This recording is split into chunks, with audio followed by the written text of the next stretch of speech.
Aphrodite. Aphrodite, the beautiful goddess of love, was the only Olympian who had neither mother nor father. Nobody knew from where she had come.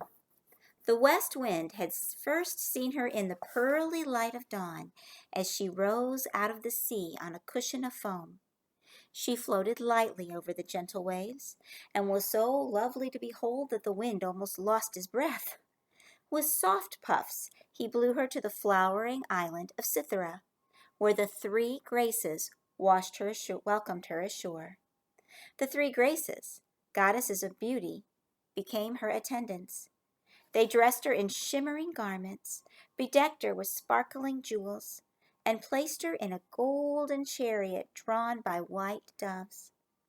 Then they led her to Olympus, where all the gods rejoiced in her beauty, seated her on a golden throne, and made her one of them. Zeus was afraid that the gods would fight over the hand of Aphrodite, and to prevent it, he quickly chose a husband for her. He gave her to Hephaestus, the steadiest of the gods, and he, who could hardly believe in his good luck, used all his skill to make the most lavish jewels for her. He made her a girdle of finely wrought gold and wove magic into the filigree work. That was not very wise of him, for when she wore her magic girdle, no one could resist her, and she was all too irresistible already. Aphrodite had a mischievous little son whose name was Eros, E-R-O-S. He darted about with a bow and quiver full of arrows, A-R-R-O-W-S.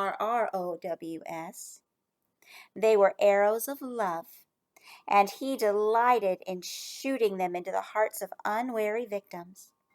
Whoever was hit by one of his arrows fell head over heels in love with the first person he saw, while Eros laughed mockingly.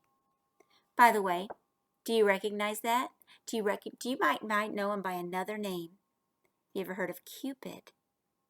Cupid and Eros are the same thing. As we continue to go on, I want you to know that each of these gods, you might know them by another name. These are Greek gods, but later the Romans conquer the Greeks. And they take all their gods for themselves as well, but they just give them Roman names. So Eros in Roman was called Cupid. All right, back to our thing. Once a year, Aphrodite returned to Cythera and dived into the sea from which she had come. Sparkling and young, she rose from the water, as dewy fresh as on the day she had first been seen.